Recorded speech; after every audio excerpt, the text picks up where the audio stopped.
Mesdames et messieurs, bonjour à toutes et à tous, bienvenue dans cette nouvelle vidéo de la formation CCNA 200-301. Un plaisir de vous retrouver dans cette nouvelle vidéo théorique dans laquelle on va entamer le CDP et le LLDP. Très bien. Alors, le CDP déjà, c'est l'abréviation de Cisco Discovery Protocol. Donc, depuis le nom, on comprend très bien qu'il s'agit d'un protocole qui est de la propriété de Cisco. Donc, le CDP, c'est un protocole de propriété industrielle de la couche 2 de Cisco qui fonctionne sur le matériel Cisco. Aujourd'hui, si on entend CDP, c'est automatiquement c'est un protocole qui est propriété Cisco et qui est activé par défaut sur tous les équipements Cisco. Ok. Alors, aujourd'hui, pourquoi on utilise le CDP ou bien c'est quoi l'intérêt d'utiliser le CDP? C'est qu'il va nous permettre d'identifier, découvrir des informations de base sur les routeurs ou bien les switches voisins. C'est-à-dire, c'est qu'aujourd'hui, lorsque vous allez se connecter sur un équipement, ok, donc vous allez taper certaines commandes de CDP qu'on va le découvrir dans la partie lab et aussi dans la partie théorique, c'est qu'il va vous permettre de découvrir donc les informations des équipements qui seront directement connectés. Ok. Un point très important, c'est que Cisco il recommande de désactiver donc le CDP sur les interfaces dont nous n'avons pas besoin. Je vous donne un simple exemple. Lorsque vous êtes connecté avec un équipement d'opérateur, donc, et c'est un équipement Cisco, la plupart du temps, c'est que ce qu'ils font les opérateurs, c'est qu'ils désactivent le CDP sur les interfaces qui seront directement connectées au client. Ok? Afin que le client donc il puisse pas identifier donc l'équipement voisin, donc voilà donc la version ainsi que des autres informations qui sont pertinentes et qui sont à la fois confidentielles chez l'opérateur. Très bien. Parce que la plupart du temps on vous trouve voilà c'est des équipements qui sont des équipements qui sont multi-clients. Ok. Alors parmi les commandes qu'on peut taper pour découvrir donc les informations, bien d'identifier donc les équipements voisins, c'est qu'on a le show CDP neighbor qui va nous permettre de lister ou bien de nous afficher un petit summary ou bien un petit résumé des informations concernant donc chaque équipement voisin chaque équipement voisin lorsqu'on va taper cette commande, donc show CDP neighbor. Show CDP neighbors detail, donc c'est pareil comme la première commande, sauf avec detail, c'est qu'on va obtenir beaucoup plus d'informations par rapport à show CDP neighbors. Parce que show CDP neighbors, il va nous afficher juste un petit résumé des informations de chaque voisin. Alors, show CDP entry name, c'est que là, on va saisir donc le nom de notre entrée CDP et du coup là, il va pas nous afficher tous les voisins, mais il va nous afficher en fait juste le nom de notre entrée. Ok?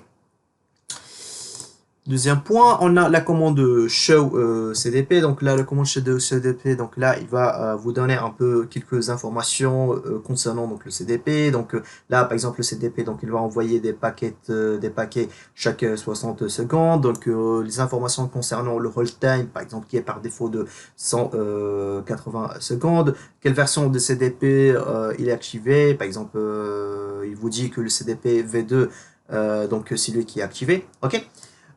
Show CDP interface, donc là on va spécifier donc le numéro d'interface, par exemple on va dire show CDP interface gigabit 0/0. Ok, donc là il va vous afficher donc l'information de l'équipement voisin sur cette interface. Ok. Show CDP trafic, donc là on dirait c'est que il va vous afficher donc des statistiques concernant donc les nombres de trafic CDP, ce qu'on appelle en fait des counters CDP. Donc des counters, c'est-à-dire bien les compteurs CDP. Par exemple, le nombre de paquets total, par exemple, qui a été envoyé en input et output. Vous voyez ce que je veux dire? Par exemple, si vous avez du CDP version 2, donc là, il va vous donner en fait combien de paquets qui ont été advertisement, donc c'est-à-dire qui a été envoyé en output et input. Donc voilà, c'est ces informations qui restent pour vous pertinentes. Ok? Très bien. Alors, si je détaille un peu plus le CDP, donc pour garantir que tous les appareils, donc principalement je dis Cisco, reçoivent un message CDP, parce que CDP, comme j'ai dit, c'est un protocole de propriété Cisco, c'est que dans un en-tête Ethernet, si vous allez prendre des captures Wireshark et vous allez analyser donc l'entête Ethernet, c'est qu'il va utiliser une adresse MAC de destination, donc qui est en fait multidiffusée ou bien qui est en multicast, c'est-à-dire en fait en multidiffusion. Donc c'est là, ce sera le 01.0cc.ccccc. Ok. C'est une question, faites attention, qui est toujours posée dans les examens de Cisco, surtout la partie CCNA. Maintenant, on a un petit exemple ici. Donc, on a des Cisco de plateforme 2960 XR switch, ok, donc qui est composé de 24 ports. Donc voilà. Donc ici, vous avez le switch 1, donc qui est connecté sur deux équipements différents. Donc l'équipement de Fred et Barney. Et puis il a une interface qui est connectée sur le switch 2. Et puis le switch 2, donc il a une interface qui est connectée sur un équipement R1 de ISR 1K. Ok. Donc maintenant, ce qui va arriver, c'est que si vous avez, admettons que le CDP, donc il est bien activé au niveau de vos équipements, tout simplement ce qui va arriver, c'est que lorsque vous allez taper Show CDP Neighbor au niveau de switch 2, c'est que tout simplement ce qui va arriver, c'est que le switch, donc il va vous afficher donc l'équipement qui est connecté, donc le switch 1 et le équipement R1. À savoir maintenant, si vous allez taper le show CDP neighbor, bon, on va pas parler sur les détails, mais ça dans show CDP neighbor détail, on va pas parler sur cette commande, mais plus show CDP neighbor qui va nous afficher un petit résumé. Si on tape le show CDP neighbor sur l'équipement R1, donc là, il va vous afficher juste les informations de switch 2, ok, et non pas des switch 1, parce que tout simplement, le CDP, il va vous afficher seulement les informations des équipements qui sont directement connectés. Ok. Dans ce cas-là, le R1, il n'est pas connecté avec le switch 1, donc automatiquement, il ne va pas vous afficher ces informations. Ok. Et tout ça, voilà, comme je vous ai dit, c'est que les messages qui seront en fait échangés entre les équipements, donc ce seront échangés via une adresse MAC de destination en multicast. Ok. Très bien.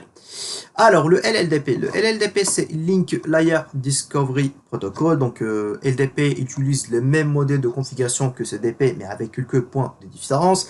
Parmi les points de différence, c'est que par défaut, les équipements Cisco désactivent le LLDP parce que, voilà, automatiquement, eux, ils préfèrent toujours d'activer un protocole que eux, ils ont développé et qu'ils ont plus de connaissances et d'expertise.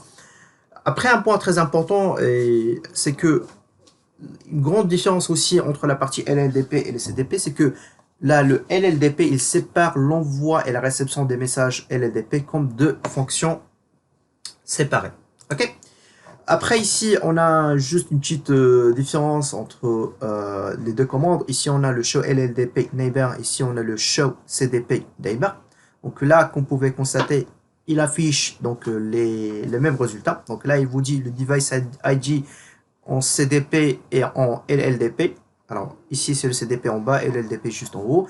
Donc R1, R1 et switch 1, switch 1. Donc là, il vous affiche donc local interface, donc c'est gigabit 1 0/21 et gigabit 1 0/2. Et puis le port ID donc de l'équipement, donc c'est gigabit 1 0/24 et gigabit 0/0/0/1.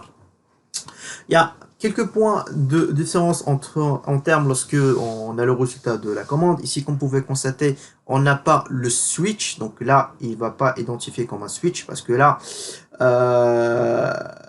dans le capability code donc de CDP, on a le S, donc le switch. Mais par contre, si vous pouvez constater ici, en haut, juste dans ce qu'on appelle le keys ou bien les capability code, on a le B, donc le bridge qui existait avant les switches. Ok.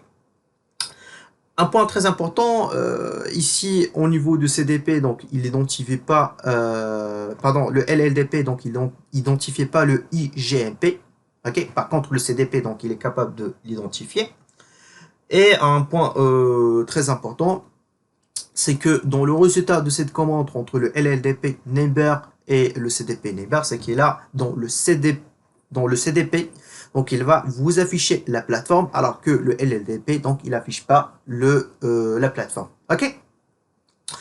Donc voilà, donc tous ces éléments, on va essayer un peu de les détailler un peu plus en détail dans la partie pratique. On va prendre un lab pratique du CDP et on va taper certains commandes pour voir le résultat avec quelques switches qu'on va le mettre en place.